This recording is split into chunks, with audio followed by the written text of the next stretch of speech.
Hello students, कैसे हैं आप लोग। आज की इस तीसरी क्लास में मैं आपके साथ बात करूंगा बेसिक ऑफ इनकम टैक्स, जो कि हमारा सीए आईपीसीसी और सीए इंटर के लिए एप्लीकेबल है। तो आज हम तीसरी क्लास कर रहे हैं। आप बाकी दो क्लासेस के लिंक मेरे इसी चैनल पर देख सकते हैं।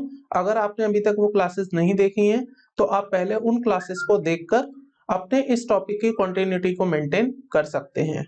तो चलिए सीधा स्टार्ट करते हैं अपनी तीसरी क्लास, जो कि है सीए आईपीसीसी और इंटर आने वाले मई 2021 और नवंबर 2021 के लिए टैक्सेशन सब्जेक्ट की, जो कि आपका पेपर नंबर 4 है।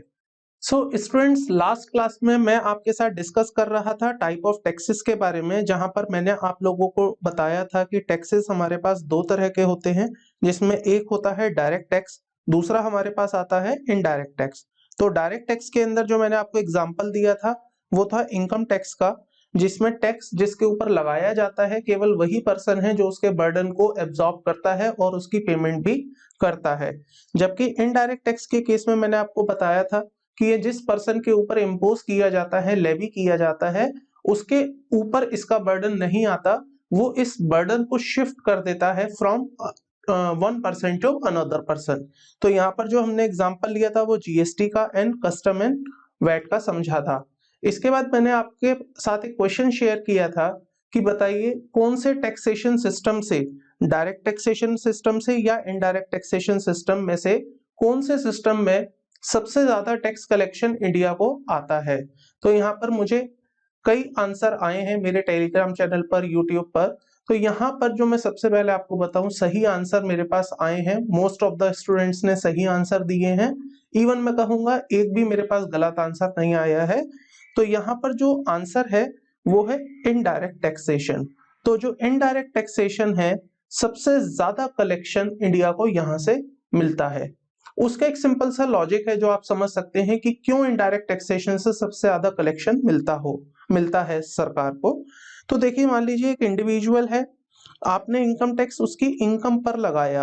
अब आपको पता ही होगा इंडिया में हर किसी की इनकम सेम नहीं है, कोई कम कमा रहा है, कोई ज्यादा कमा रहा है, कोई कमा ही नहीं रहा है।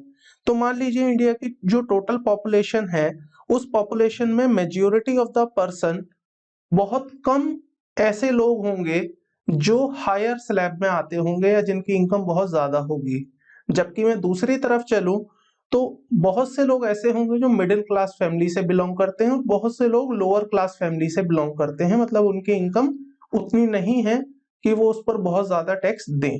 तो ऐसे में क्योंकि ये सभी लोग अलग अलग डिवाइड हैं, अलग अलग कैटेगरी में फर्दर डिस्ट्रीब्यूट किए गए हैं, तो यहाँ पर जो टैक्स का कलेक्शन आता है सरकार के पास वो कम आता है। जबकि इनडायरेक्ट टैक्स क्योंकि हर पर्सन पर अप्लाई होता है इररिस्पेक्टिव ऑफ हिज और हर इनकम, यहाँ पर क्योंकि बर्डन शिफ्ट हो रहा है, आप समझिए कि जो भी आप चीज कंज्यूम कर रहे हैं, जो भी आप एंड यूजर की फॉर्म में ले रहे हैं, वो सब टैक्सेशन आपको पे करने हैं सरकार को। तो क्योंकि इनडायरेक्ट टैक्सेशन का स्कोप बहुत ज्यादा वाइड है, तो ऐसे में यहाँ पर सरकार को जो टैक्स मिल रहा है वो बहुत ज्यादा है as compare to direct tax, जो कि हमारा इनकम टैक्स है। ठीक है। सो आज की हम क्लास को कंटिन्यू करते हुए अपने नेक्स्ट टॉपिक की तरफ चल रहे हैं, जिसमें हम डिस्कस करेंगे कुछ बेसिक डेफिनेशंस। और ये वो डेफिनेशंस हैं जिन वर्ड्स को हम इस सब्जेक्ट में यूज करेंगे आने वाली क्लासेस में। अभी तक की हमने जो डिस्कशन किया उसमें भी हो सकता है कई बार ये वर्ड आ चुके हों, और पूरे इनकम टैक्स को समझने के लिए हमें इन वर्ड्स को, इन डेफिनेशंस को या इनके मीनिंग को समझना जरूरी हो जाता है। तो आज जो मैं सबसे पहले आपके साथ बात करने वाला हूं वो है असेसी, उसके बाद असेसमेंट, और फिर कुछ और डेफिनेशंस को भी हम यहाँ पर देखेंगे। तो आपको इनकम टैक्स में ये वर्ड काफी बार दिखाई देगा, काफी बार आपको पढ़ने को मिलेगा, असेसी। आज समझ लेते हैं इसकी एसएससी का क्या मीनिंग होगा इनकम टैक्स के अंदर। अभी लेमन में समझ लेते हैं, let's not go into the book reading की बुक में क्या लिखा हुआ है, एसएससी को समझते हैं। एसएससी क्या होता है? एसएससी एक वो पर्सन है जिसके ऊपर इनकम टैक्स में कोई भी टैक्स पेबल या कोई भी टैक्स की बात कही गई है। तो मान लीजिए I am a person, person तो हमने लास्ट क्लास में पढ़ ही लिया था, पर्सन कौन होता है?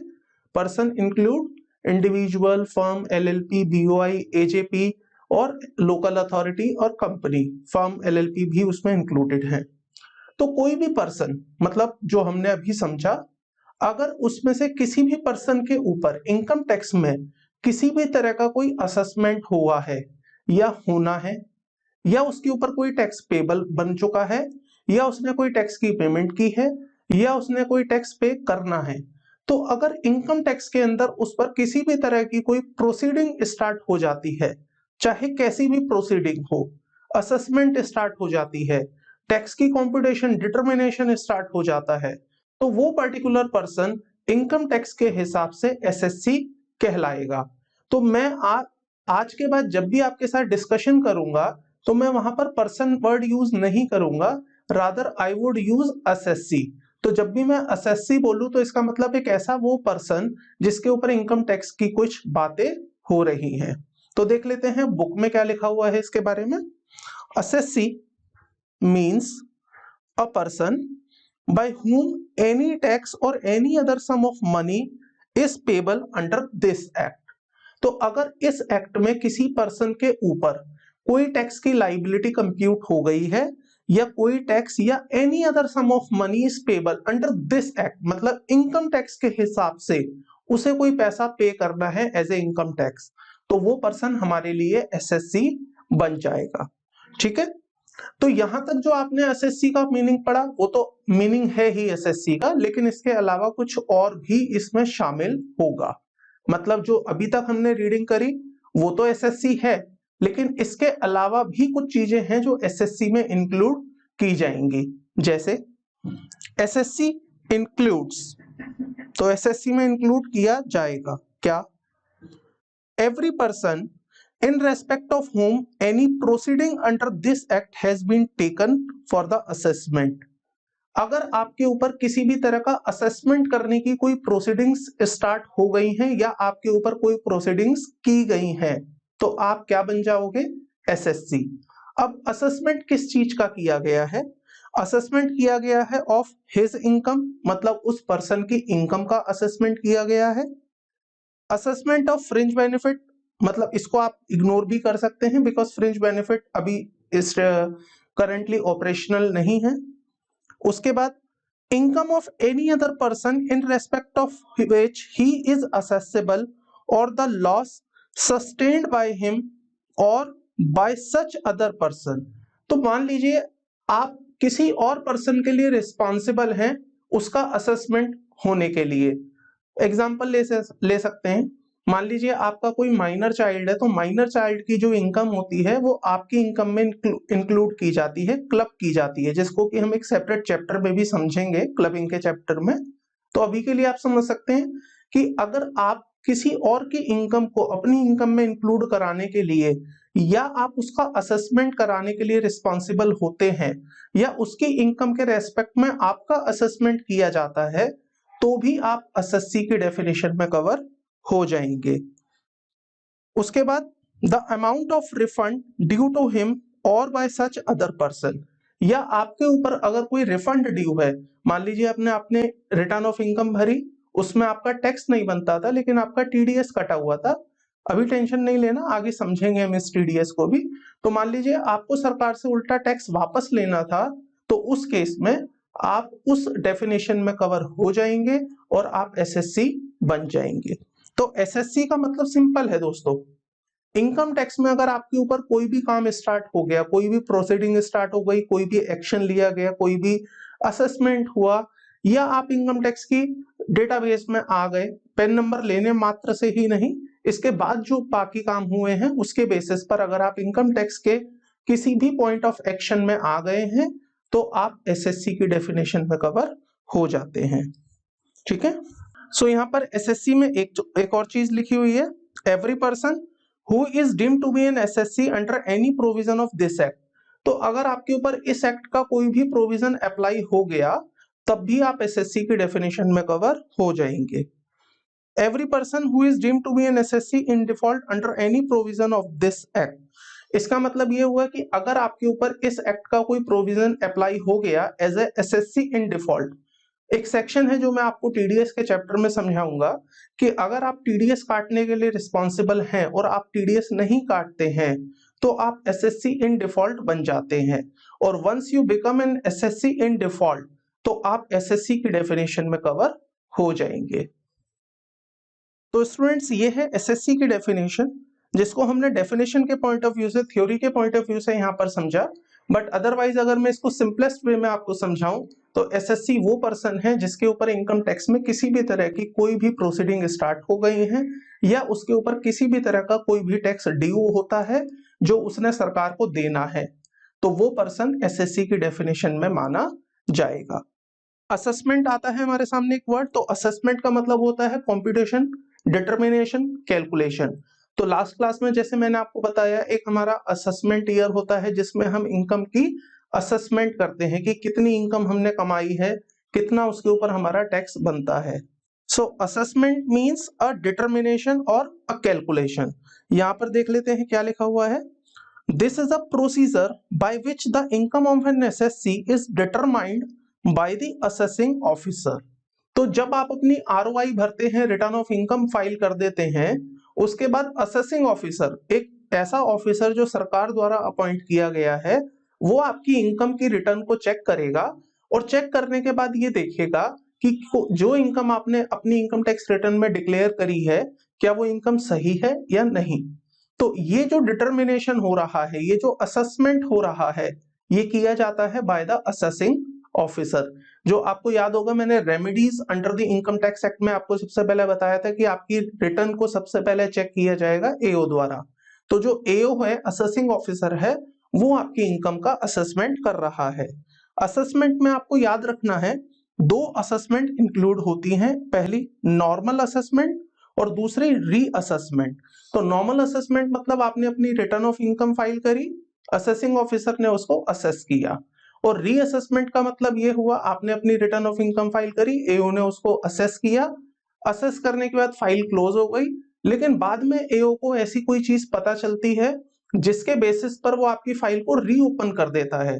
तो मान लीजिए असेसमेंट होने के बाद एओ ने बोला okay now the case is close, अब हमें आपसे कुछ पूछना नहीं, आप हमें कुछ बताना नहीं, बात खत्म।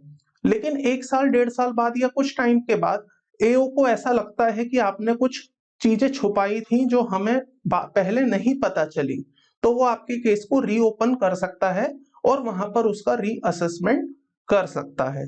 तो असेसमेंट में दोनों ही असेसमेंट इंक्लूड होंगी, पहली जो आपकी नॉर्मल असेसमेंट है और दूसरी जो आपकी रीअसेसमेंट है। तो reassessment of an income previously assessed is also included under the assessment. Students, person की डेफिनेशन हम ऑलरेडी लास्ट क्लास में कवर कर चुके हैं, पर्सन में क्या क्या शामिल होगा। तो पर्सन की डेफिनेशन में हमने देखा था इंडिविजुअल कवर होगा, एचयूएफ आ जाएगा, फर्म आ जाएगी, कंपनी है, एओपी है।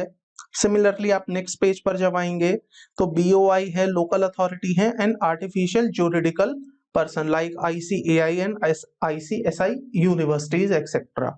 तो ये सब लोग पर्सन की डेफिनेशन में इंक्लूड हो जाएंगे। इसके बाद हमारे सामने आती हैं कंपनीज। तो कंपनीज के केस में मैंने आपको बताया था, जब मैं आपसे फर्स्ट क्लास डिस्कस कर रहा था, कंपनी को 2 कैटेगरी में डिवाइड किया गया है। सबसे पहली कैटेगरी, कंपनी को डोमेस्टिक और फॉरेन कंपनी की कैटेगरी में डिवाइड किया गया है।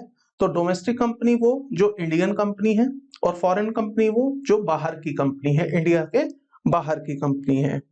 सो क्या लिखा हुआ है कंपनीज के बारे में? Any Indian company is defined under section 226 or anybody corporate incorporated by under the law of country outside India, that is a foreign company। तो कंपनी में इंक्लूड हो गया डोमेस्टिक कंपनी और फॉरेन कंपनी दोनों। इसके अलावा कंपनी की definition में और भी चीजें रखी गई हैं, जैसे any institution, association or body which is assessable or was assessed as a company for any assessment year under the Indian Income Tax Act 1922 or for the assessment year commencing on or before 1/4/1917 under the present act। तो ये entities जिनके ऊपर income tax act 1922 में कोई assessment किया गया है, वो भी कंपनीज की डेफिनेशन में इंक्लूड हो जाएंगी। इसके अलावा any institution, association or body whether incorporated or not and whether Indian or non-Indian which is declared by a general or special order of the CBDT to be a company for which assessment year as may be specified in the CBDT order। तो यहाँ पर ये कहना चाह रहे हैं अगर किसी भी organisation, institution, entity, BOI, association या किसी बॉडी को CBDT द्वारा किसी नोटिफिकेशन के थ्रू उसको स्पेसिफाई कर दिया गया है तो वो एंटिटी भी कंपनी की डेफिनेशन में कवर हो जाएगी। तो आपके लिए यहाँ पर जो इंपॉर्टेंट है वो केवल इतना समझना है कि कंपनी हमारे लिए दो तरह की होती है, पहली डोमेस्टिक कंपनी और दूसरा फॉरेन कंपनीज। तो डोमेस्टिक कंपनी और फॉरेन कंपनी को यहाँ पर डिफाइन किया गया है। सबसे पहले देख लेते हैं फॉरेन कंपनी की डेफिनेशन। तो यहाँ पर बताया गया है फॉरेन कंपनी कौन सी है, which is not a domestic company. It means आपको यहाँ पर चेक करना है कि डोमेस्टिक कंपनी का क्या क्राइटेरिया है। अगर कोई कंपनी डोमेस्टिक कंपनी बन जाती है तो वो डोमेस्टिक की डेफिनेशन में आ जाएगी। अगर उसने डोमेस्टिक कंपनी की डेफिनेशन को पूरा नहीं किया तो वो बाय डिफॉल्ट फॉरेन कंपनी मान ली जाएगी। अब डोमेस्टिक कंपनी की डेफिनेशन क्या कहती है? So domestic company is an Indian company under the section 226। तो कोई भी इंडियन कंपनी अगर है तो वो बाय डिफॉल्ट डोमेस्टिक कंपनी मानी जाएगी। Condition to be satisfied to become an Indian company. अब इंडियन कंपनी बनने के लिए क्या कंडीशन है? तो चीजें देखिए किस तरह से चल रही हैं। अगर आपको एज ए डोमेस्टिक कंपनी का स्टेटस लेना है तो आपको इंडियन कंपनी बनना पड़ेगा, और इंडियन कंपनी बनने के लिए आपको ये दो बातें पूरी करनी पड़ेंगी, जिसमें पहली बात है company formed and registered under any law relating to companies in any part of India. तो अगर आप कोई कंपनी इनकॉर्पोरेट करते हैं या रजिस्टर्ड करते हैं under any law relating to companies, तो कौन कौन से लॉ हैं जो कंपनीज में चल रहे हैं, ये आप कंपनी लॉ में पढ़ेंगे। जब आपके पास कंपनी लॉ का सब्जेक्ट आएगा वहां पर आपको बताया जाएगा कि कंपनीज लॉ अलग अलग टाइम पर आए थे, जैसे कंपनी लॉ 1956, कंपनीज एक्ट 2013। तो अलग अलग लॉ हैं कंपनी में। अगर आप कोई भी कंपनी है जो इनकॉर्पोरेट हुई है, रजिस्टर्ड हुई है under any law of the companies act, तो वहां पर आप कंपनी की कैटेगरी में कवर हो जाएंगी। दूसरी कंडीशन क्या है? रजिस्टर्ड ऑफिस और the principal office of a company should be in India. और जो आपका रजिस्टर्ड ऑफिस या कॉर्पोरेट ऑफिस है वो आपका इंडिया में ही रजिस्टर्ड होना चाहिए। अगर आप ये दो बातें पूरी कर देंगे तो आप इंडियन कंपनी बन जाएंगे, और अगर आप इंडियन कंपनी बन जाएंगे तो आप डोमेस्टिक कंपनी कहलाएंगे। स्टूडेंट्स, इसके बाद हमारे सामने आती है डेफिनेशन इंडिया की। तो इंडिया की जो डेफिनेशन है वो मैं आपको यहाँ पर रीड नहीं कराऊंगा, इसको आप एज ए होमवर्क मार्क कर सकते हैं। सिंपली आपको क्या करना है, ये पीडीएफ मटेरियल आपको मैंने ऑलरेडी डिस्क्रिप्शन बॉक्स में इसका लिंक अटैच कर दिया है, आप इसे वहां से डाउनलोड कर चुके होंगे। तो पेज नंबर 21 पर जब आप आएंगे आपको यहाँ पर इंडिया की डेफिनेशन मिलेगी, इंडिया का मीनिंग मिलेगा। इसको आप एज ए होमवर्क रीडिंग ले सकते हैं। अगर आपको इस मीनिंग में कोई भी डाउट हो, कोई भी क्वेरी हो, तो आप मुझसे लाइव सेशन में भी पूछ सकते हैं, या आप मुझसे कमेंट बॉक्स में भी इसका एक्सप्लेनेशन या क्लैरिफिकेशन मांग सकते हैं। सेम इनकम टैक्स में इनकम की भी एक डेफिनेशन दी गई है। तो ये जो हम इनकम वर्ड पढ़ रहे हैं कि इनकम में क्या क्या इंक्लूड होगा, इनकम का मतलब क्या होगा, वैसे तो आप सभी जानते हैं इनकम का मतलब ऐसी कोई भी इनकम या ऐसा कोई भी फायदा, प्रॉफिट, रेवेन्यू जो आपने कमाया है और जो आपका टैक्सेबल होने वाला है। तो वो तो है ही, मतलब एक जनरल टर्म में जो आप इनकम समझते हैं वो तो है ही, लेकिन इसके अलावा कुछ स्पेसिफिक आइटम्स हैं, स्पेसिफिक ट्रांजैक्शंस हैं, स्पेसिफिक एलिमेंट्स हैं जो इनकम टैक्स एक्ट ने खुद डिफाइन कर रखे हैं अंडर सेक्शन 224 में, जो आपको बताएंगे कि इनकम का मीनिंग क्या होता है। तो ये आपके लिए एक होमवर्क है, आप इसको भी होमवर्क रीडिंग में खुद से रीड करेंगे, और अगर आपको कहीं भी कोई प्रॉब्लम आती है तो आप मुझसे इस पर सवाल पूछ सकते हैं। अभी तक आपके लिए होमवर्क में मैंने इंडिया का मीनिंग और इनकम अंडर सेक्शन 224 ये बताया है, तो ये आप घर से रीड करके आएंगे।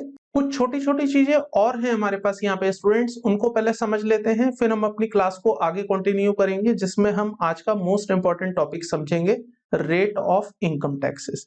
तो उससे पहले हम चलते हैं कुछ अपने छोटे छोटे पॉइंट्स पर, इनकम के ही अंदर जो हमें समझना है। तो यहाँ पर मैं आपको यहाँ से रीड कराने से बेटर पहले आपको नोटिंग्स पे ले चलता हूँ। जो हमारे इनकम टैक्स में इनकम होती है उस इनकम को ना दो कैटेगरी में डिवाइड किया गया है, एक नॉर्मल इनकम और एक आती है हमारे पास स्पेशल इनकम। आपको नाम से ही पता चल जाएगा, नॉर्मल का मतलब ऐसी इनकम जो नॉर्मल है और स्पेशल का इनकम ऐसी इनकम जो कुछ स्पेशल है। ये तो नाम है। अब लॉ में कैसे डिफाइन किया गया है, तो लॉ में क्या होता है स्टूडेंट्स, आपकी जो इनकम होती है वो अलग अलग रेट्स से टैक्सेबल होती है। इनकम टैक्स में आपके कुछ रेट्स हैं जो मैं आपको आज ही की क्लास में आगे दिखाऊंगा कि वो किस तरह से लिखे गए हैं और उनका कैसे कैसे एप्लीकेशन होगा। तो कुछ इनकम आपकी ऐसी होती हैं which are normally taxed under the income tax, मतलब उनके ऊपर नॉर्मली टैक्स लगेगा, कोई स्पेशल रेट नहीं लिखा हुआ है उनके लिए। तो मान लीजिए आप बिजनेस करते हैं, मान लीजिए आपकी सैलरी इनकम आती है, मान लीजिए आपके पास कोई अदर सोर्सेस की इनकम होती है जो आप आगे समझेंगे, तो वहां पर क्योंकि कोई स्पेसिफिक अलग से रेट डिफाइन नहीं है, वहां ये लिखा है कि जैसे ये इनकम नॉर्मल है ऐसे ही यहाँ पर टैक्सेबल होने वाली है, then it is to be called as a normal income. लेकिन इनकम टैक्स में साथ के साथ कुछ ऐसी इनकम है जिनके लिए स्पेसिफिकली लिखा गया है कि ये वाली इनकम जो होगी वो आपकी इस रेट से ही टैक्सेबल होगी। फॉर एग्जाम्पल वो कह सकते हैं कि ये पर्टिकुलर इनकम 10% के रेट से टैक्स होगी, ये स्पेसिफिक इनकम 20% के रेट से टैक्स होगी। सिमिलरली कुछ इनकम लिखी हुई है जो 30% के रेट से टैक्सेबल होती हैं। तो अगर कोई income under the income tax act एक स्पेसिफिक या स्पेशल रेट से टैक्सेबल होती है या उसको अलग से कहा गया है this is a special income, then that income is to be termed as special income. Otherwise बाकी सभी इनकम क्या बन जाएंगी, नॉर्मल इनकम। तो चलिए बुक पर देख लेते हैं क्या लिखा हुआ है। Normal income, all other income are to be considered as normal income, मतलब वो सारी इनकम जो स्पेशल इनकम है अगर मैं उनको छोड़ दूं तो बाकी जो बची है मेरी इनकम वो सब क्या है, नॉर्मल इनकम। तो नॉर्मल इनकम का मतलब ये हो गया वो इनकम जो स्पेशल इनकम नहीं है, वो इनकम जो स्पेशल इनकम नहीं है। तो अब कौन सी इनकम है जो स्पेशल इनकम है, तो समझ लेते हैं स्पेशल इनकम का मीनिंग क्या दिया गया है यहाँ पर। स्पेशल इनकम में इंक्लूड होगा first long term capital gain. आपको अभी हो सकता है आज ये बात नहीं समझ आए, what is long term capital gain, what is short term capital gain, जो मैं आपको आगे बताऊंगा। तो अभी केवल आप सुने और इसे माइंड में रखें कि हाँ ये वाली कुछ इनकम है जो स्पेशल इनकम की कैटेगरी में रखी गई है। I will tell you the reason कि क्यों ये स्पेशल है। तो रीजन तो मैं आपको बता ही चुका हूं, क्योंकि ये स्पेशल रेट से टैक्सेबल होती है। पूरे इनकम टैक्स में समझ लीजिए स्पेशल इनकम का मतलब वो इनकम जो एक स्पेशल रेट से टैक्स होती है। तो कोई इनकम जिसके लिए अलग से कोई रेट डिफाइन कर दिया that is a special income. तो long term capital gain is a special income, short term capital gain under section 111A is a special income. अगर आपको कोई विनिंग आती है लॉटरी से, क्रॉसवर्ड पजल से, race including horse races, card game, any other game, gambling, betting in any other form, तो उस case में ये सब क्या बन जाएंगे आपके लिए, स्पेशल इनकम। साथ ही साथ income by way of dividend exceeding ₹10 lakh, तो इसको आप डिलीट कर सकते हैं, it is not applicable for you, क्योंकि ये लास्ट असेसमेंट ईयर तक था, इसके बाद ये हटा दिया गया है। उसके बाद आती है unexplained money investment expenditure deemed as an income under section 68, 69, 69A और 69B, 69C, 69D। तो ये भी मैं आपको इसी चैप्टर में बताऊंगा कि अनएक्सप्लेन्ड इन्वेस्टमेंट, अनएक्सप्लेन्ड मनी क्या होती है, ये भी आपके लिए स्पेशल इनकम है। तो this is a list of special income. अगर स्पेशल इनकम की लिस्ट में कोई इनकम कवर हो गई तो वो स्पेशल इनकम कहलाएगी, और अगर कोई इनकम इसमें कवर नहीं है तो वो मेरी नॉर्मल इनकम कहलाएगी। चलिए स्टूडेंट्स, अब समझते हैं कि इनकम टैक्स कैसे लगता है। इनकम टैक्स को लगाने के लिए आपको एक पूरा प्रोसेस फॉलो करना होता है, जिस प्रोसेस के बाद आप इनकम टैक्स लगाते हैं।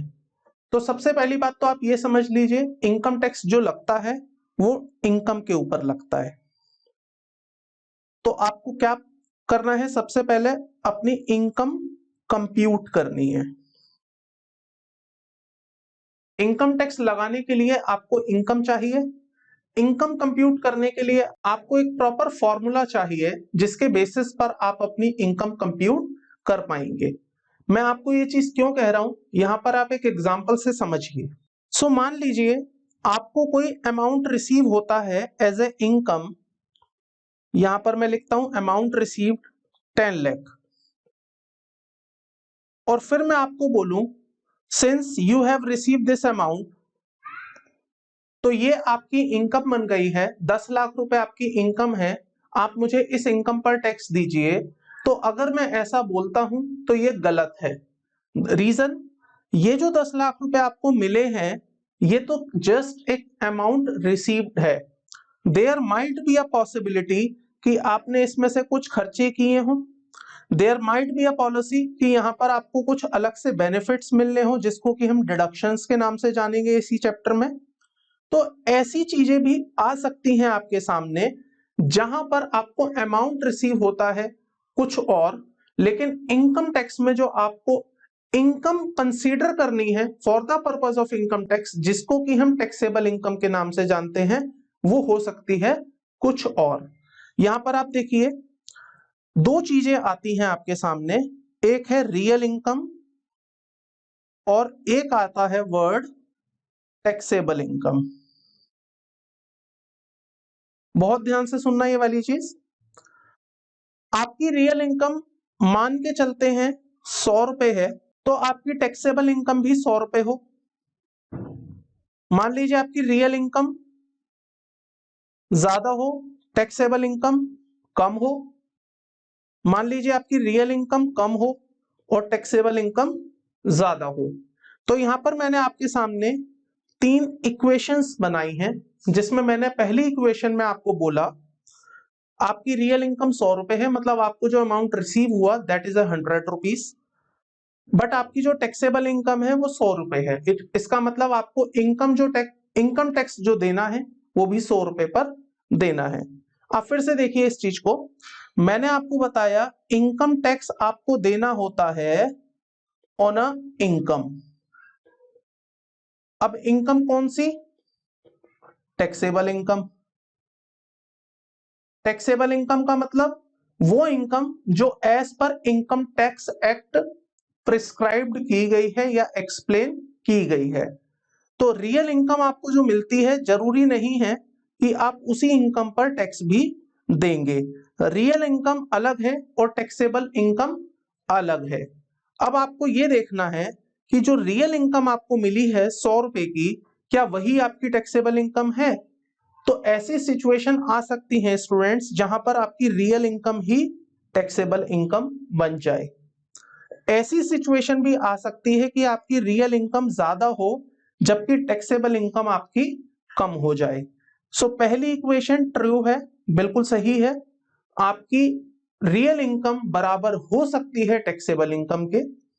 दूसरी इक्वेशन भी बिल्कुल ठीक है, जहां पर आपकी रियल इनकम ज्यादा हो सकती है आपकी टैक्सेबल इनकम से, दिस इज ऑल्सो ट्रू। और ऐसी सिचुएशन भी आ सकती है स्टूडेंट्स जहां पर आपकी रियल इनकम कम हो और टैक्सेबल इनकम आपकी ज्यादा हो जाए, दिस इज ऑल्सो ट्रू। तो ये तीनों ही बातें अपने आप में सही हैं, और ये तीनों ही बातें जो सही हैं इसी को हम अपने पूरे सब्जेक्ट में समझेंगे। क्योंकि ये जो सब्जेक्ट है ये क्या है इसका मैं आपको ब्रीफ बता देता हूं। हमारे सामने रियल इनकम की सिचुएशन दी हुई होगी कि ये रियल इनकम है, मतलब एक पूरे फैक्ट्स दिए होंगे कि एक पर्सन है, एसएससी है, उसने ये इनकम कमाई है। अब आपको बताना है कि उसे इनकम टैक्स कितना पे करना है। तो इनकम टैक्स की कैलकुलेशन से पहले हमें इनकम का पता होना चाहिए, और कौन सी इनकम पता होनी चाहिए, रियल इनकम या taxable income. The answer is taxable income. To know the tax, to calculate the tax, we should know taxable income. जब तक हमें टैक्सेबल इनकम नहीं पता होगी तब तक हम नहीं बता पाएंगे कि आपका इनकम टैक्स कितना है। तो टैक्सेबल इनकम पता लगाने के लिए हमें इस इनकम टैक्स के जो प्रोविजन हैं उन्हें समझना होगा। ये सेक्शंस क्या कहते हैं, इसके रूल्स क्या कहते हैं, इसके प्रोविजंस क्या कहते हैं, तो ये समझने के लिए हम इस पूरे चैप्टर को पढ़ रहे हैं, इस टॉपिक को पढ़ रहे हैं। मैं फिर से रिपीट कर देता हूं, वी नो रियल इनकम, हमें रियल इनकम पता है, and we have to convert it into taxable income, उसके लिए हम ये सारी मेहनत कर रहे हैं। ठीक है, तो क्या होता है जब भी इनकम टैक्स लगता है, उसका सिंपल सा फॉर्मूला है, इनकम के ऊपर आप सिंपली टैक्स अप्लाई कर दो। तो अब इनकम कैसे आएगी, उस इनकम को हमें समझना पड़ेगा। आप आएंगे पेज नंबर 19 पर, तो पेज नंबर 19 पर आपके सामने लिखे हुए हैं यहाँ पर steps for computing the total income, steps for computing the total income and the income tax liability. जब भी आप किसी की टोटल इनकम कंप्यूट करना चाहेंगे या उसका टैक्स लाइबिलिटी कंप्यूट करना चाहेंगे, तो आपको इन कुछ स्पेसिफिक स्टेप्स को पूरा करना होगा। अब इसमें एक एक करके समझ लेते हैं क्या है ये सारे स्टेप्स जो कि हमें फॉलो करने हैं। आप यहां पर आज केवल रेफरेंसेस के लिए समझ सकते हैं, लेकिन जैसे जैसे आप इसकी प्रैक्टिस करेंगे आपको ये स्टेप्स देखने की जरूरत नहीं पड़ेगी, and it will be more familiar with you. आपको खुद से ही पता चल जाएगा कि अब आपको क्या करना है। केवल आज भर के लिए आपको इन स्टेप्स को देखना है, just to get a better understanding. तो यहाँ पर क्या है, income tax is levied on assessee's total taxable income. ये तो मैंने आपको बता ही दिया कि इनकम टैक्स जो लगता है वो एसएससी की टोटल टैक्सेबल इनकम पर लगता है। रियल इनकम अलग है, टैक्सेबल इनकम अलग है। सबसे पहले आपको क्या करना है स्टेप 1 में, डिटरमाइन द रेजिडेंशियल स्टेटस, जो कि हमारा एक चैप्टर भी है रेजिडेंशियल स्टेटस के नाम से। आपको स्टेप 1 में सबसे पहले कंप्यूट करना है रेजिडेंशियल स्टेटस, किसी भी पर्टिकुलर एसएससी का जिसकी आप इनकम कंप्यूट करना चाहते हैं, वहां पर आप रेजिडेंशियल स्टेटस कंप्यूट करेंगे। रेजिडेंशियल स्टेटस कंप्यूट करने के बाद स्टेप नंबर 2 में आपको उसकी इनकम को डिफरेंशिएट करना है अंडर द 5 हेड्स। तो इनकम टैक्स एक्ट में आपकी जो इनकम होती है उसे 5 अलग अलग हेड्स में बांटा गया है, जिसमें सबसे पहला हेड आता है इनकम अंडर हेड सैलरी, दूसरे नंबर पर जो आपका हेड है वो income under head house property, तीसरे नंबर पर है प्रॉफिट एंड गेन्स और ऑफ बिजनेस और प्रोफेशन, जिसको कि हम शॉर्ट में पीजीबीपी के नाम से भी जानते हैं। इसके बाद आता है कैपिटल गेन, देन आता है इनकम फ्रॉम अदर सोर्सेस। तो इन सभी स्टेप्स के बारे में और इन सभी पॉइंट्स के बारे में मैं आपके साथ अलग से भी बात करूंगा। अभी केवल हम गो थ्रू कर रहे हैं कि क्या आखिर वो स्टेप्स हैं जो हमें फॉलो करने होते हैं to compute the total income, total taxable income, और उसके ऊपर जो टैक्स लग रहा है। स्टेप 3 में आपको कंप्यूट करना है इनकम अंडर ईच हेड। तो ये जो मैंने आपको हेड बताए, 1 number, 2 number, 3 number, 4th and 5th, इन सभी हेड्स में आपको इनकम कंप्यूट करनी है। और ये जो 5 हेड है ना, यही आपके 5 चैप्टर भी हैं। तो जैसे जैसे आप इस सब्जेक्ट में आगे बढ़ेंगे, मैं आपको हर हेड का एक चैप्टर भी कवर करवाऊंगा। जैसे सैलरी का एक हमारा चैप्टर है, हाउस प्रॉपर्टी का चैप्टर है, तो उन चैप्टर स्पेसिफिक टॉपिक्स में हम ये समझेंगे कि कैसे हम एक इनकम को कन्वर्ट करते हैं टैक्सेबल इनकम में। इसके बाद स्टेप नंबर 4 पर आपको क्लबिंग करनी है अपने income of spouses and minor child की, अगर है तो। अभी आपको टेंशन नहीं लेनी है, हम आगे समझेंगे। स्टेप नंबर 5 में आपको set of and carry forward apply करना है। ये भी हमारे लिए एक चैप्टर है, इसको भी हम चैप्टर की तरह से ही अलग से कवर करेंगे। क्लबिंग भी हमारे लिए एक चैप्टर है। तो ये सारी बातें हम डिटेल में समझेंगे जब हम स्पेसिफिक चैप्टर्स पर आ जाएंगे। उसके बाद आपको कंप्यूट करनी है ग्रॉस टोटल इनकम। तो 1 नंबर, 2 नंबर और इस तरह से पांचों हेड की जो इनकम आएंगी उसमें आप क्लबिंग जोड़ेंगे, उसके अंदर आप set of and carry forward apply करेंगे, और जैसे ही आप ये दोनों स्टेप कर देंगे तो आपके पास जो आंसर आएगा उसको हम कहेंगे ग्रॉस टोटल इनकम। शॉर्ट में इसको मैं कहूंगा GTI, gross total income. Step number 7 में आप माइनस करेंगे डिडक्शंस फ्रॉम द GTI। ये भी हमारे लिए एक चैप्टर है डिडक्शंस का। तो वहां पर मैं आपको बताऊंगा डिटेल में कि डिडक्शंस क्या हैं। डिडक्शंस माइनस करने के बाद आपके सामने जो रिजल्ट आएगा that is a net taxable income, वो नेट टैक्सेबल इनकम बन जाएगी। नेट टैक्सेबल इनकम के बाद आपको क्या करना है, वहां पर application of the rates of taxes on total income. अब आपको क्या करना है, यहां पर रेट अप्लाई करना है। रेट का मतलब income tax rate. Income tax rate का मतलब कि जो आपकी इनकम आई है उसके ऊपर किस रेट से टैक्स लगाया जाएगा। ये हमारा आज का इंपॉर्टेंट टॉपिक है, जो हमें समझना है कि what are the rates of a income tax. जो इनकम टैक्स कंप्यूट करने के लिए आपकी इनकम पर अप्लाई किए जाएंगे वो रेट क्या होंगे। ठीक है, स्टेप नंबर 10 में आपको सरचार्ज अप्लाई करना है, रिबेट देनी है, इंटरसेक्शन 87 है, ये भी हम आज ही की क्लास में कवर करेंगे। उसके बाद एजुकेशन सेस लगाना है, सेकेंडरी हायर एजुकेशन सेस लगाना है।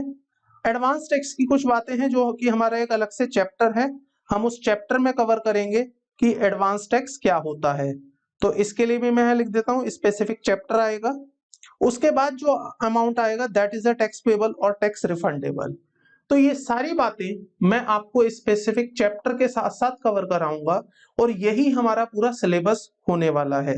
जैसे एक नंबर में आपको बताऊंगा सैलरी हेड की कंप्यूटेशन, फिर मैं बताऊंगा हाउस प्रॉपर्टी, पीजीबीपी कवर करेंगे, कैपिटल गेन चैप्टर में कवर होगा, अदर सोर्सेज का एक चैप्टर पढ़ेंगे, क्लबिंग का एक चैप्टर आएगा, set of and carry forward का चैप्टर आएगा, उसके बाद डिडक्शंस का चैप्टर है, इसके बाद एडवांस टैक्स का चैप्टर है, टीडीएस का चैप्टर है, रिटर्न ऑफ इनकम का चैप्टर है, और इन्हीं सब चैप्टर से हमारा पूरा ये सिलेबस कंप्लीट हो जाएगा।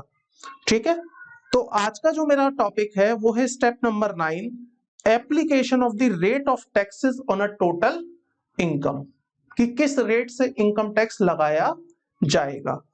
स्टूडेंट्स, अगर आपको याद होगा तो मैंने आपको पिछली क्लास में बताया था, क्योंकि इनकम टैक्स एक्ट एक रेवेन्यू लॉ है, यहां पर सरकार को रेवेन्यू मिलता है, तो इस लॉ में हर साल अमेंडमेंट आती है थ्रू फाइनेंस एक्ट। और जो हम फाइनेंस एक्ट पढ़ रहे हैं मई 2021 और नवंबर 2021 के लिए, वो फाइनेंस एक्ट है हमारा 2020। तो फाइनेंस एक्ट 2020 में कुछ रेट ऑफ टैक्सेस लिखे हुए हैं, हर फाइनेंस एक्ट में होते हैं। मतलब आपकी इनकम पर क्या टैक्स लगाया जाएगा, किस रेट से लगाया जाएगा, वो सारी बातें लिखी होती हैं फाइनेंस एक्ट में। तो ये जो हम इनकम टैक्स एक्ट पढ़ रहे हैं ना, इनकम टैक्स एक्ट 1961 जो हम पढ़ रहे हैं, that is amended by finance act, या मैं कह सकता हूं that is updated by finance act 2020। और फाइनेंस एक्ट 20 के अंदर लिखे हुए होते हैं आपके रेट ऑफ टैक्सेस। दोबारा समझ लेते हैं, इनकम टैक्स एक्ट में प्रोविजन लिखे हैं कि आपकी इनकम क्या होगी, इनकम में उसके बाद पेनल्टी, प्रोसीजर्स, असेसमेंट, कैसे कंप्यूटेशन होगी, वो सारी बातें कहां लिखी हैं, इनकम टैक्स एक्ट में। लेकिन उसके ऊपर किस रेट से टैक्स लगाया जाएगा, क्योंकि ये रेट हर साल बदलते हैं, आपको मैंने बताया हर साल अमेंडमेंट आती है, हर साल कोई चेंज होता है। तो ये जो अमेंडमेंट होगी, ये जो रेट्स होंगे कि किस पर्टिकुलर ईयर में किस इनकम पर कैसे टैक्स लगाया जाएगा, ये सब बातें कहां लिखी होंगी, फाइनेंस एक्ट में। और अब जो हम पढ़ रहे हैं फाइनेंस एक्ट वो है 2020 का। तो 2020 के फाइनेंस एक्ट में जो रेट ऑफ टैक्स लिखे गए हैं, हमें समझना होगा कि फाइनेंस एक्ट 2020 में कौन कौन सी इनकम पर कैसे कैसे टैक्स लगाने की बात की गई है, आपकी इनकम पर इनकम टैक्स कैसे कंप्यूट किया जाएगा, किस रेट से किया जाएगा, वो हमें यहां पर देखना होगा। तो इस पॉइंट पर आगे चलने से पहले एक छोटी सी चीज और देख लेते हैं। यहां पर इनकम टैक्स में एक वर्ड होता है डिडक्शन और एक वर्ड होता है एग्जेम्पशन। ये दो वर्ड आपको कई बार सुनने को मिलेंगे, पढ़ने को मिलेंगे, दोनों में आज फर्क समझ लेते हैं ताकि हमारी आगे की अंडरस्टैंडिंग आसान हो जाए। डिडक्शन का मतलब होता है कोई भी ऐसा एलिमेंट जो आपकी इनकम में जुड़ा हुआ है, आप यहां लिख सकते हैं element that has been included in income and now we need to do adjustment for the same as reduction। Simple से केस है, आपकी इनकम में कोई एलिमेंट जुड़ा है, आप उसका बेनिफिट देना चाहते हैं तो आप उसे डिडक्शन का नाम देंगे और उसे अपनी इनकम में से माइनस कर लेंगे। फॉर एग्जांपल लेट्स से आपकी इनकम है 10 लाख रुपीस, आप डिडक्शन देना चाहते हैं किसी भी आइटम की 1 लाख रुपए की, तो आप क्या कहेंगे 1 लाख रुपए, क्योंकि इसमें जुड़ा हुआ है तो आप इसको माइनस कर देंगे, 9 लाख रुपए आपका रिजल्ट आ जाएगा। It's a example of deduction. जबकि एग्जेम्पशन क्या है, एग्जेम्पशन एक ऐसा एलिमेंट है, element which is not part of your total income. Exemption कभी भी इनकम का पार्ट ही नहीं बनती है, एग्जेम्पशन हमेशा इनकम से बाहर रहती है। जैसे मैं आपको बोलूं कि ये वाली इनकम एग्जेम्प्ट है अंडर इनकम टैक्स एक्ट, तो आप उस इनकम को अपनी इनकम में इंक्लूड ही नहीं करोगे। तो अगर ऐसा कोई केस है जहां पर मैं कहूंगा कि ये इनकम में इंक्लूड होगा ही नहीं, तो वो आपके लिए बन जाएगा एग्जेम्पशन। जबकि अगर मैं बोलूं कि आप इसको इनकम में से माइनस करोगे, तो वो आपके लिए बन जाएगा डिडक्शन। ठीक है, देख लेते हैं बुक में क्या लिखा हुआ है इस चीज के बारे में। So there are two things. First is exemption. Second one is deduction. What is exemption?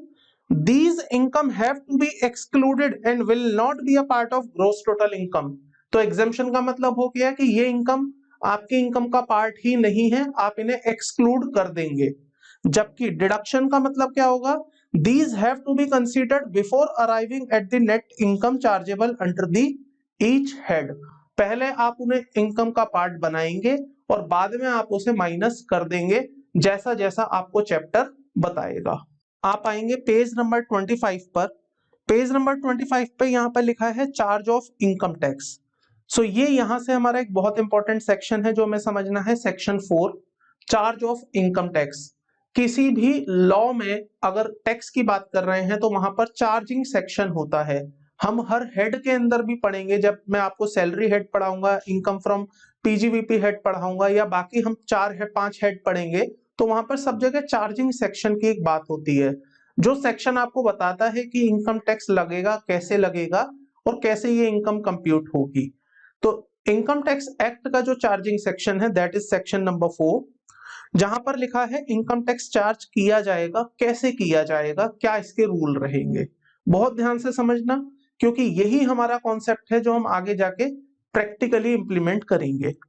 सबसे पहले यहां पर लिखा हुआ है section 4 of the Income Tax Act 1961 is the charging section which provides that tax shall be charged at a rates prescribed for the year by Annual Finance Act। जो tax लगाया जाएगा वो उन रेट्स के हिसाब से लगाया जाएगा जो कि प्रिस्क्राइब्ड किए गए होंगे under the annual finance act. और जो हम एनुअल फाइनेंस एक्ट पढ़ रहे हैं कौन सा है, 2020, अभी मैंने आपको बताया। उसके बाद क्या लिखा है यहाँ, the charge is on every person. ये तो हम अपनी दूसरी क्लास में ही पढ़ चुके थे कि इनकम टैक्स हर पर्सन के ऊपर लगाया जाएगा। Specified under section 231 to subsection 31, तो ये भी हम ऑलरेडी कवर कर चुके हैं। Tax is chargeable on the total income. Total income का मतलब अभी मैंने आपको पीछे बता दिया कि आपको पांचों हेड्स की इनकम कंप्यूट करनी है। आप अभी इस चीज से मत परेशान होइएगा कि पांचों हेड्स क्या हैं, कैसे आप इनकम को हेड्स में डिवाइड करेंगे। I will discuss with you separately. मैं अलग से आपको बताऊंगा कि ये हेड्स क्या हैं, कैसे कोई इनकम हेड्स में डिवाइड होती है। तो जब मैं आपके साथ हेड्स वाला कॉन्सेप्ट स्टार्ट करूंगा, हेड्स ऑफ इनकम, मैं वहां पर आपको एक्सप्लेन करूंगा कि ये हेड्स ऑफ इनकम क्या चीज है। तो अभी आप केवल इतना देखेंगे कि जो टैक्स लगाया जाएगा, टैक्स चार्ज किया जाएगा, वो on the total income charge किया जाएगा। तो जो भी आपकी यहाँ पर टोटल इनकम आएगी उस पर आपको अपना इनकम टैक्स पे करना है। और टोटल इनकम कौन सी? Earn during the previous year and not the assessment year. तो ये तो आप ऑलरेडी जानते ही हैं, मैंने पहली क्लास में बताया। असेसमेंट ईयर मतलब जिस ईयर में आप अपनी इनकम कंप्यूट करते हैं, और प्रीवियस ईयर मतलब जिस ईयर में आप अपनी इनकम कमाते हैं, अर्न करते हैं। तो जो ये इनकम टैक्स लिया जाएगा वो फाइनेंस एक्ट के रेट के हिसाब से लिया जाएगा, हर पर्सन से लिया जाएगा, और उस इनकम पर लिया जाएगा जो आपने कमाई होगी during the previous year. Tax shall be levied in accordance with the subject of a various provision contained in this act। और ये जो टैक्स लिया जाएगा ये आपसे मल्टीपल जो प्रोविजंस हम इस एक्ट में पढ़ेंगे उसके अकॉर्डिंग ही लिया जाएगा। तो दोस्तों इनकम टैक्स में जो एनुअल फाइनेंस एक्ट है, जो कि हमारा एनुअल फाइनेंस एक्ट 2020 जिसको हम पढ़ रहे हैं अपने आने वाले अटेम्प्ट के लिए, तो यहाँ पर जो रेट्स प्रिस्क्राइब किए गए हैं for the purpose of tax, मतलब मैं यहाँ कह सकता हूं जो आपके रेट ऑफ टैक्सेस हैं वो कुछ इस तरह से दिए गए हैं। तो income tax is to be charge at a rate fix for the year by annual finance act 2020। तो इसको देखने से पहले एक बार हम अपने नोटिंग वाले पार्ट पर आते हैं। मैं आपको यहाँ कुछ बताना चाहता हूं ताकि आपको वहां से इजीली अंडरस्टैंडिंग मिल जाए। मैंने अभी आपको बताया इनकम टैक्स लगाया जाएगा on every person at a rate specified in finance act 2020। ये बहुत इंपॉर्टेंट चीज है। इनकम टैक्स लगेगा, एवरी पर्सन पर लगेगा, rate specified in finance act. अब पर्सन में कौन आता है? ऑलरेडी हम पढ़ चुके हैं, individual, LLP, firms, HUF, company, AOP, BOI, AJP, local authorities, यही सब आती हैं। इसके अलावा भी कोई आता है? नहीं। तो ये सब लोग पर्सन की कैटेगरी में आते हैं। अब बात करते हैं rate specified under finance act 2020। तो ये जो फाइनेंस एक्ट 2020 में रेट दिए गए हैं ये भी पर्सन के हिसाब से दिए गए हैं। मतलब यहां पर जो रेट लिखे हैं वो इंडिविजुअल के लिए अलग हैं, वो एलएलपीज और फर्म्स के लिए अलग हैं, कंपनीज के लिए अलग हैं, लोकल अथॉरिटीज के लिए अलग हैं। तो वहां पर उन्होंने क्या किया है, फाइनेंस एक्ट में individual plus HUF plus AOP plus BOI, इन सबको एक कैटेगरी में रख के इनके लिए अलग तरह से रेट बताए हैं।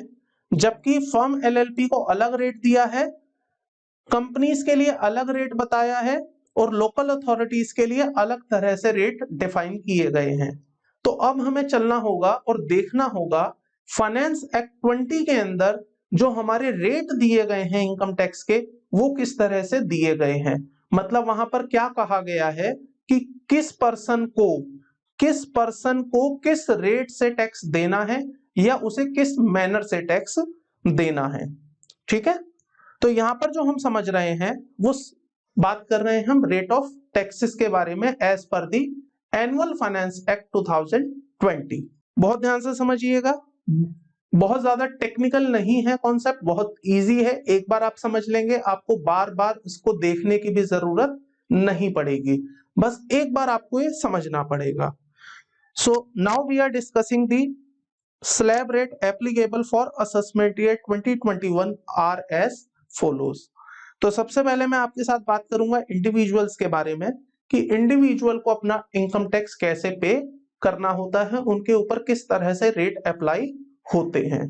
So individuals, HUF, association of person, body of individuals artificial juridical person, इन लोगों को एक साथ रखा गया है। कौन कौन? इंडिविजुअल, HUF, AOP, BOI और AJP। इन 5 लोगों को एक साथ रखा गया है। क्या कहा गया है उनके लिए? ऑन द फर्स्ट 2,50,000, मतलब जो भी उनकी इनकम है, लेट से उनकी इनकम 5 लाख है, लेट से उनकी इनकम 8 लाख है, लेट से उनकी इनकम 12 लाख है, 1 करोड़ है, what ever the income is, पहले 2.5 लाख रुपए पर कोई टैक्स नहीं होगा। फिर से रिपीट कर रहा हूं, individual, HUF, AOP, BOI, AJP, इन 5 लोगों के लिए जो भी आपकी पहली इनकम आएगी 2.5 लाख रुपए की, उस पर आपसे कोई टैक्स नहीं लिया जाएगा। There will be a zero tax on the first 2,50,000। जो अगले 2.5 लाख रुपए होंगे, नेक्स्ट 2,50,000 रुपीज होगी, उस पर हम आपसे इनकम टैक्स लेंगे at the rate of 5% of amount in excess of rupees 2,50,000। मतलब पहले 2.5 लाख तक कोई टैक्स नहीं होगा, जो उसके बाद अमाउंट बचेगा, तो उसके बाद जो अमाउंट बचा है उसमें जो 2.5 लाख रुपए होंगे उस पर हम आपसे 5% का टैक्स लेंगे। उसके बाद जो अगले 5 लाख रुपए होंगे, नेक्स्ट 5 लाख, इस पर हम आपसे 20% का टैक्स लेंगे, which is an amount in excess of ₹5 lakh. तो मान लीजिए आपकी इनकम 6.5 लाख रुपए होती है, पहले 2.5 लाख पर कोई टैक्स नहीं, अगले 2.5 लाख रुपए पे 5%, और फिर जो उसके बाद पैसा बचा है कितना, 1,50,000, उस पर हम आपसे 20% का टैक्स लेंगे। और अगर आपकी income in excess of 10 lakh आ जाती है, तो जो भी आपकी इनकम 10 लाख रुपए से ऊपर होगी, उस अमाउंट पर हम आपसे 30% का टैक्स मांगेंगे। तो ये क्या है? This is a slab rate. This is a slab rate. अगर आपकी इनकम एक्स अमाउंट है, तो पहले 2.5 लाख रुपए पे हम आपसे कोई टैक्स नहीं लेंगे, अगले 2.5 लाख रुपए पर हम आपसे 5% का टैक्स मांगेंगे, उसके बाद अगले 5 लाख पर हम आपसे 20% का टैक्स मांगेंगे, और जो उसके बाद इनकम है, मतलब 10 लाख रुपए से ऊपर की जो इनकम होगी, उस पर हम आपसे पूरे के पूरे 30% के हिसाब से टैक्स लेंगे। ठीक है? एक और चीज समझ लीजिए, जो यहां पर इंडिविजुअल है ना, उन्हें 3 कैटेगरी में डिवाइड किया गया है। एक नॉर्मल इंडिविजुअल, मतलब उनकी एज लेस देन 60 ईयर है। एक वो इंडिविजुअल जो सीनियर सिटीजन है, मतलब उनकी age more than 60 year but less than 80 year है। एक वो सुपर सीनियर सिटीजन है जिनकी एज मोर देन 80 ईयर है। तो जब मैं इंडिविजुअल के टैक्स स्लैब की बात करता हूं, तो मैं यहां पर 3 अलग अलग लोगों के लिए टैक्स स्लैब की बात करूंगा, जिसमें मैं कवर करूंगा नॉर्मल इंडिविजुअल, जिसमें मैं कवर करूंगा सीनियर सिटीजन, और जिसमें मैं कवर करूंगा सुपर सीनियर सिटीजन या वेरी सीनियर सिटीजन। तो यहां पर जो मैंने आपको ये वाला स्लैब बताया है, this is applicable for the normal individual. It means जो या तो मेल है या फीमेल है, बट 60 ईयर से कम है। So this slab is applicable for age less than 60 year. Clear है हम यहां तक? फिर से देख लेते हैं। पहले 2.5 लाख पर कोई टैक्स नहीं है, अगले 2.5 लाख रुपए पर 5% का टैक्स है, उसके बाद अगले 5 लाख पर 20% का टैक्स है, और फिर सीधा सीधा 30% का टैक्स है over and above the income you are earning which is more than ₹10 lakh. तो कैसे अप्लाई करना है टैक्स स्लैब, देख लेते हैं एक एग्जांपल के थ्रू। तो मान लीजिए आपकी इनकम आती है फॉर एग्जाम्पल इनकम है आपकी 7,50,000। अब आपको कंप्यूट करना है tax. I am assuming age is less than 60 year. तो आप कैसे कंप्यूट करेंगे? आप बोलेंगे 0 से लेके जो 2.5 लाख रुपए तक की इनकम है उस पर कोई टैक्स नहीं है। ऑन द नेक्स्ट 250, तो 2.5 लाख रुपए से जो 5 लाख रुपए तक की इनकम है उस पर आपको 5% का टैक्स लगाना है। तो कितना आ जाएगा टैक्स? 2,50,000 से 5 लाख कितना आ गया? 250। इसका 5% करेंगे तो कितना आ जाएगा? 12,500। ऑन द नेक्स्ट, मतलब 5 लाख रुपए से ऊपर जो आपकी इनकम होगी, तो इनकम आपकी कितनी है? 7,50,000। आप इस पर क्या करेंगे? कितना डिफरेंस आता है यहाँ? 2,50,000। इस पर आपको क्या रेट लगाना है? 20%। तो कितना आ जाएगा 2,50,000 का 20%? जैसे ही आप करते हैं तो यहां आ गया 50,000। Now your total tax liability would be 62,500। I hope am I clear to everyone? तो यहां पर ध्यान ये रखना है आपको, this is a slab rate, ये फ्लैट रेट नहीं है। आपने ये नहीं देखना कि इनकम 7.5 लाख रुपए है तो सीधा सीधा 7.5 लाख रुपए क्योंकि दूसरे वाले स्लैब में आती है, मोर देन 5 लाख में आती है, तो मैं इसे वहां कवर कर दूं। No, it is not a flat rate. यहाँ पर आपको स्लैब्स अप्लाई करनी है, स्टेप्स अप्लाई करने हैं। पहले 2.5 लाख रुपए पे कोई टैक्स नहीं, उसके अगले 2.5 लाख रुपए पे 5%, उसके अगले 5 लाख रुपए पे 20%, और फिर उसके बाद जो आपकी इनकम आएगी उस पर आपको 30% का टैक्स अप्लाई करना है। एक और एग्जांपल ले लेते हैं फॉर योर बेटर अंडरस्टैंडिंग। तो मान लीजिए आपकी इनकम आती है 10,40,000।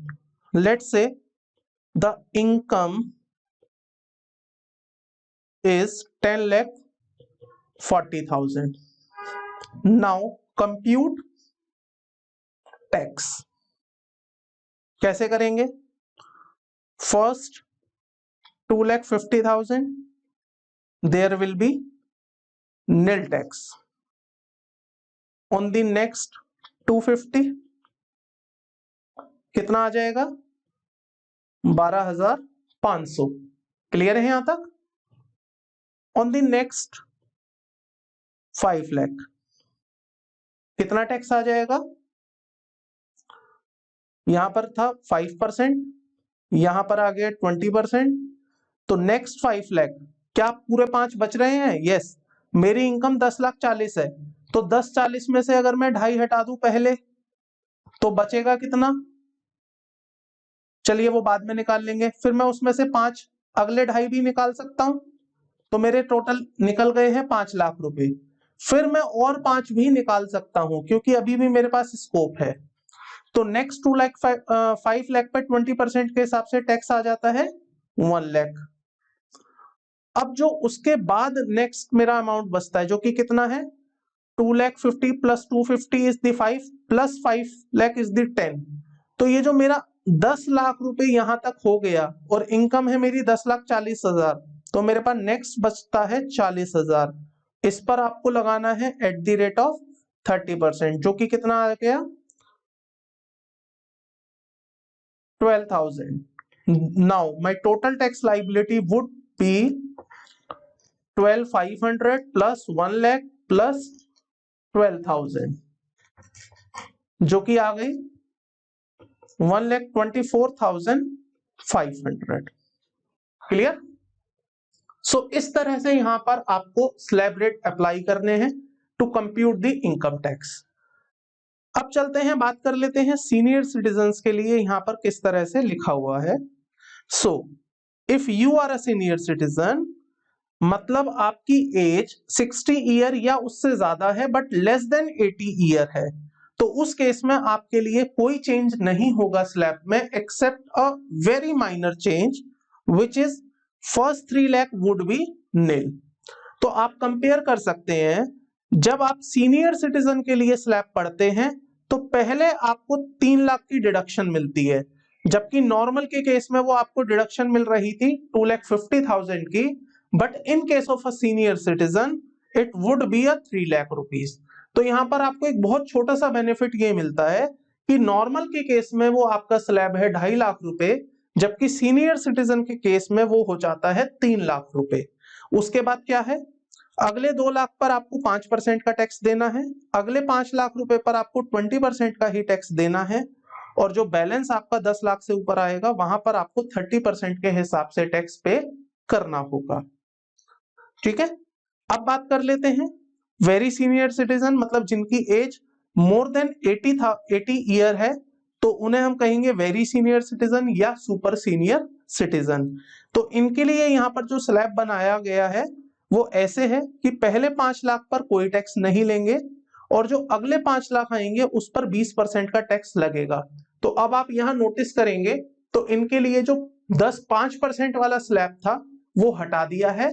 यहाँ पर स्ट्रेट अवे 5 लाख तक कोई टैक्स नहीं है, 5 लाख के ऊपर अगले 5 पे 20% का टैक्स है, और जो उसके बाद अमाउंट बचेगा उस पर सीधा सीधा 30% का इनसे टैक्स लिया जाएगा। ठीक है, तो इन सभी क्वेश्चंस को अभी हम प्रैक्टिकल क्वेश्चन के थ्रू भी करके देखेंगे आज ही की क्लास में। मैंने यहाँ पर कुछ क्वेश्चंस भी रखे हैं फॉर प्रैक्टिस। अब आप आएंगे पॉइंट नंबर बी पर, फर्म और एलएलपी के केस में। सो फर्म और एलएलपी जो होंगी वो 30% के हिसाब से अपना इनकम टैक्स पे करेंगी इररिस्पेक्टिव ऑफ एनी स्लैब। तो यहाँ पर क्या होगा, जो फर्म्स होंगी चाहे वो 1 रुपए का प्रॉफिट कमाती हैं चाहे वो 1 लाख रुपए का प्रॉफिट कमाती हैं, उस पर उन्हें 30% के हिसाब से ही टैक्स पे करना होगा। उनके लिए किसी भी तरह का कोई स्लैब इनको नहीं दिया गया है। तो इंडिविजुअल के केस में आपने जैसे देखा कि पहले 2,50,000 पर कोई टैक्स नहीं है, अगले 2,50 पर 5% का टैक्स है, तो वो यहां पर अप्लाई नहीं होगा। फर्म्स और एलएलपी को 30% के हिसाब से टैक्स पे करना होगा। And same is the case with local authority also, इन्हें भी 30% के हिसाब से ही अपना टैक्स पे करना होगा। There is no slab rate available to local authorities. जो कोऑपरेटिव सोसाइटीज हैं वहां पर देखा जाएगा कि अगर उनकी इनकम एक्सीड नहीं होती है 10,000 रुपए से तो 10% का टैक्स होगा।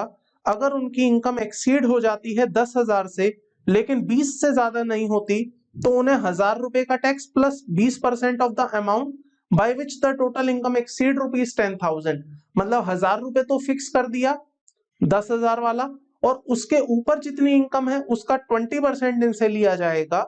और अगर इनकम एक्सीड हो जाती है 20,000 से तो 20,000 तक का तो 2,000 रुपए फिक्स हो ही गया है, और उसके बाद 30% लिया जाएगा जितने से उनकी इनकम एक्सीड हो जाती है। ठीक है, आप समझ लेते हैं कंपनी के टैक्सेशन को कि कंपनी के ऊपर किस रेट से टैक्स लगता है। तो कंपनी के रेट को समझने के लिए मैंने आपको कंपनी अभी समझाई थी, कंपनी को मल्टीपल पार्ट्स में बांटा गया था। तो यहाँ पर मैं कंपनी का चार्ट फिर से क्रिएट कर रहा हूं। कंपनी आपकी 2 तरह की होती हैं, डोमेस्टिक कंपनी, एक होती है आपकी फॉरेन कंपनी। अगर आप डोमेस्टिक कंपनी है तो आपके लिए रेट अलग है, अगर आप फॉरेन कंपनी है तो आपके लिए रेट अलग है।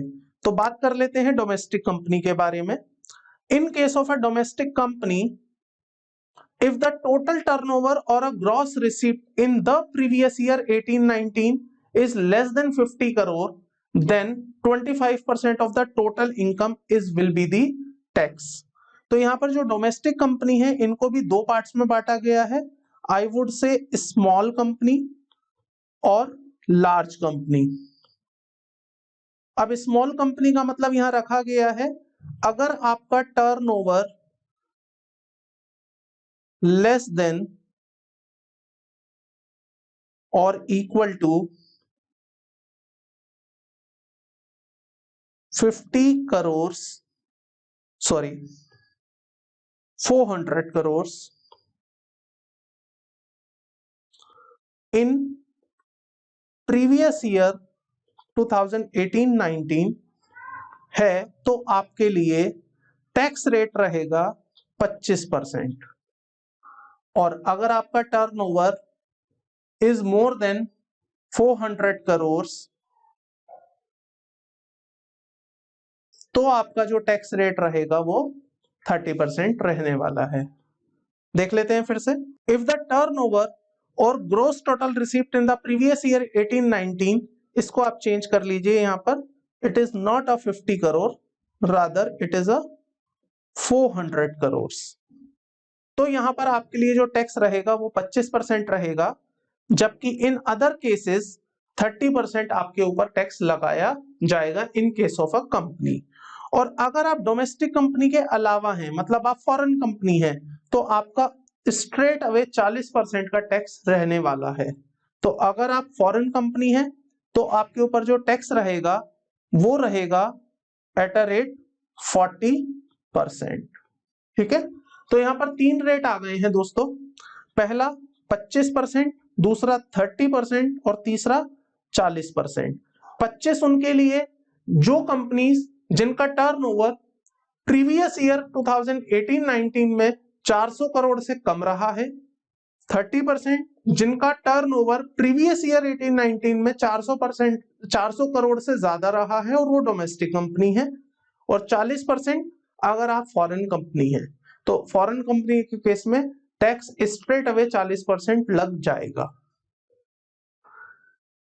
आई होप यहां तक आप सभी क्लियर हो गए होंगे।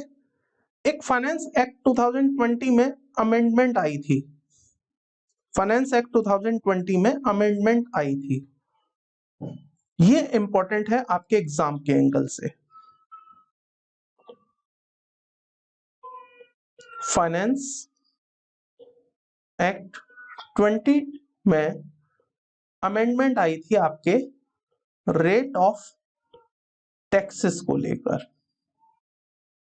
यहां पर क्या हुआ, अभी जो आपने समझा स्लैब रेट, जिसमें मैंने आपको बताया पहले 2.5 लाख तक या 3 लाख तक या 5 लाख तक, आप समझ पा रहे हैं ना। पहले 2.5 lakh normal individuals, senior citizen individuals, very senior citizen, यहां पे मैं लिख सकता हूं नॉर्मल, तक कोई टैक्स नहीं था। उसके बाद नेक्स्ट 2.5 लाख, नेक्स्ट 2 लाख पर 5% का टैक्स था। उसके बाद फिर नेक्स्ट 2.5 लाख, दोनों ही केसेस में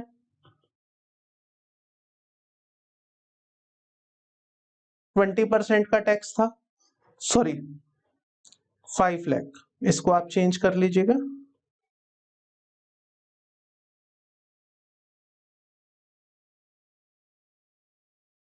फाइव लाख 20% का टैक्स था, और इनके केस में भी 5 लाख। उसके बाद जो नेक्स्ट था उस पर 30% था। तो ये एक ऐसा मॉडल था जो काफी समय से हमारे इनकम टैक्स में चल रहा था।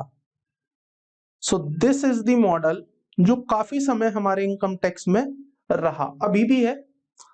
लेकिन फाइनेंस एक्ट 20 में एक चेंज किया गया।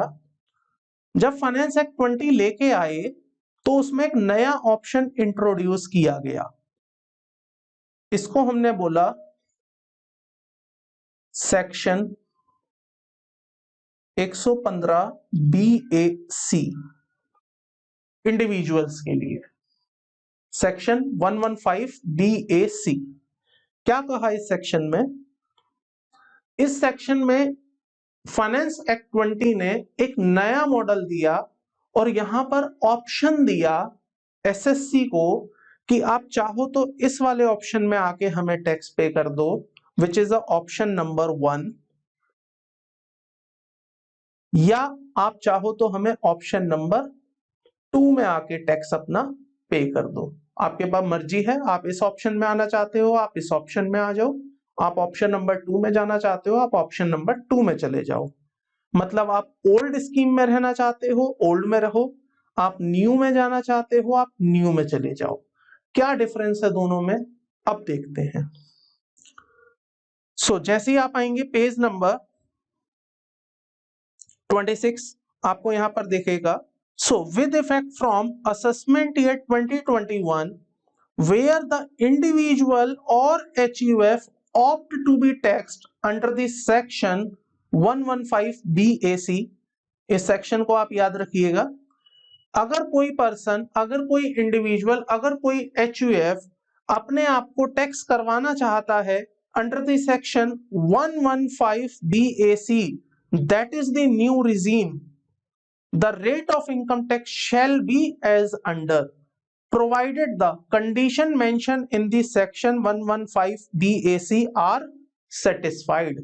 तो अगर कोई पर्सन नए रिजीम में आना चाहता है तो वो नए रिजीम में अपने आप को टैक्स करवा सकता है, लेकिन उसे कुछ कंडीशन पूरी करनी पड़ेंगी जो कि लिखी गई हैं सेक्शन 115 BAC में। कंडीशन उसको देख लेंगे, क्या वो कंडीशन है जो हमें पूरी करनी है। उससे पहले हम समझते हैं कि नया रिजीम कहता क्या है। नया रिजीम कहता है कि पहले 2.5 लाख रुपए पे हम आपसे कोई टैक्स नहीं मांगेंगे। क्लियर? पुराना रिजीम भी यही कहता था, नया भी यही कहता है। फिर नए रिजीम में क्या लिखा है? अगले 2.5 लाख रुपए पर हम आपसे 5% का टैक्स लेंगे। पुराने में भी यही बात लिखी थी, नए में भी यही बात लिखी है। नया रिजीम कहता है on the next 2,50,000 there will be a 10% tax, जबकि पुराना रिजीम क्या कहता है? अगले 2.5 लाख रुपए पर 5%, देन उसके बाद अगले 5 लाख रुपए पर 20%। तो यहां पर आप डिफरेंस देखिए क्या आया है। इसने हर इनकम के स्लैब को 2.5 में स्प्लिट किया।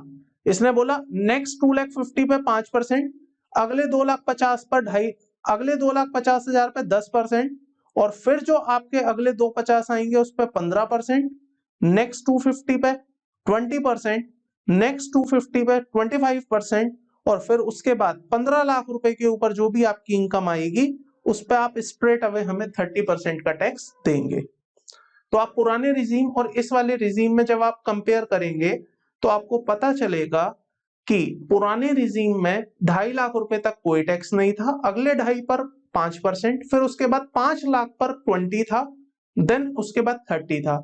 जबकि यहां पर नए रिजीम में जो आपके स्लैब्स हैं उसे 2.5 लाख रुपए के स्प्लिट में ब्रेक कर दिया गया है, जिसमें पहले 2.5 पर कोई टैक्स नहीं, अगले 2.5 पर 5, next 250 10, next 250 15, next 250 20, and next 250 is the 25, then उसके बाद जो बचेगा दैट इज स्ट्रेट अवे 30%। तो ये एक डिफरेंस है जो नए रिजीम में यहां पर इंट्रोड्यूस किया गया है बाय द फाइनेंस एक्ट 2020।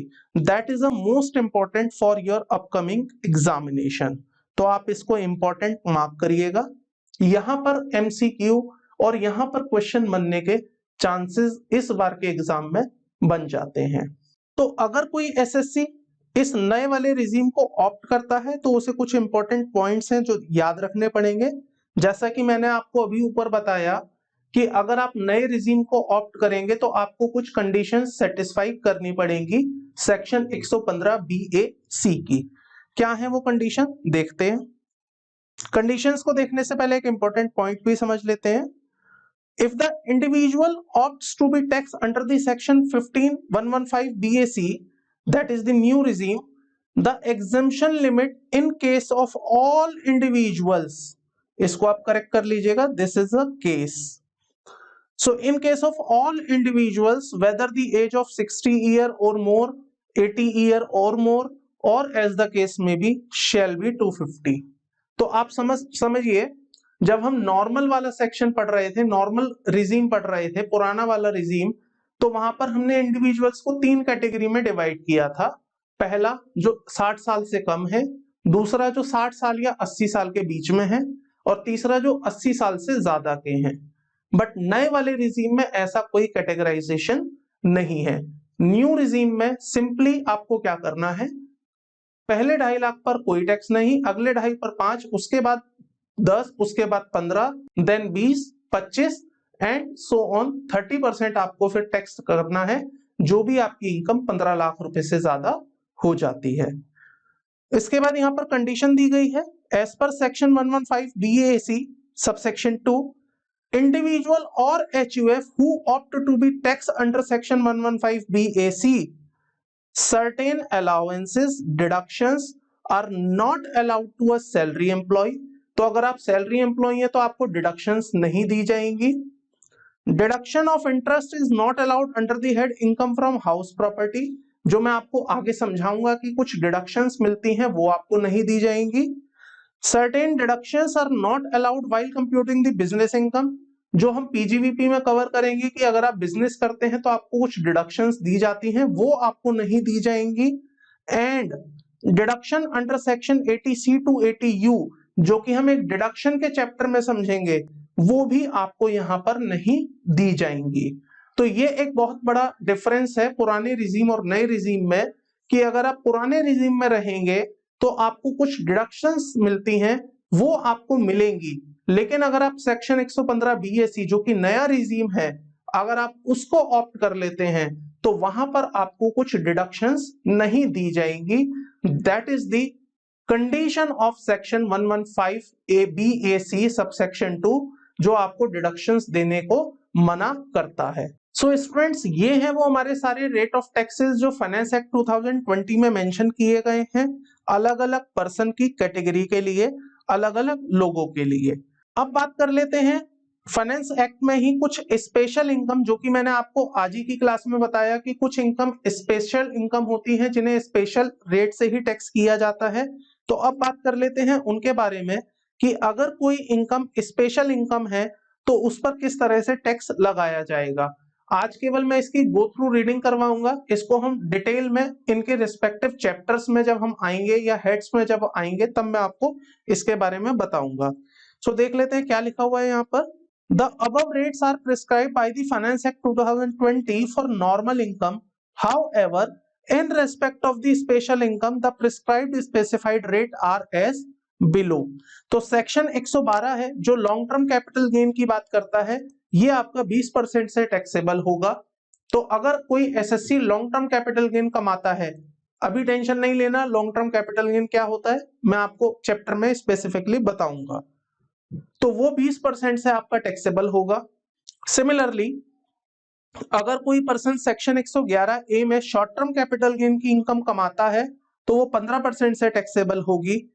अगर कोई पर्सन सेक्शन 115B में winning from lotteries, crossword, puzzle, race game, card game, gambling से कोई इनकम कमाता है, that is straight away taxable at a rate of 30%।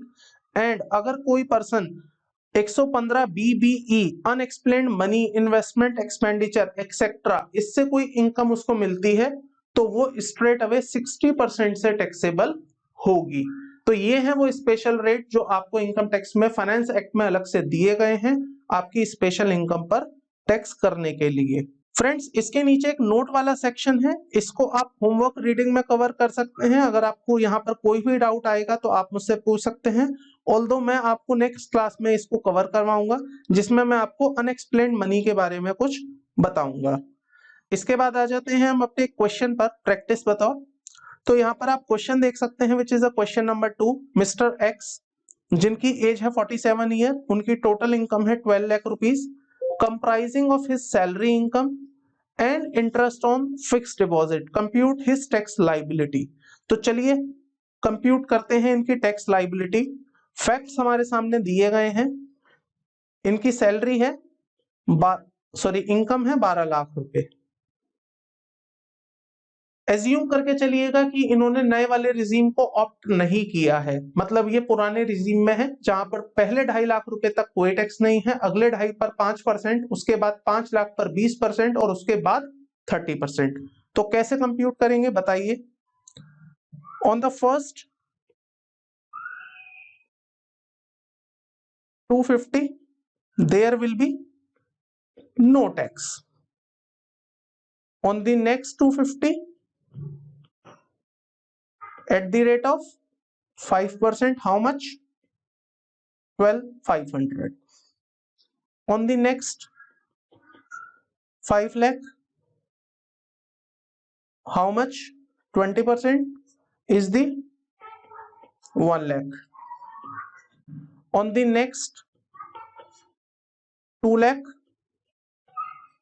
how much? 30%. कितना आ जाएगा? 2 lakh का 30% is the 60,000. Then total tax would be 61,72500.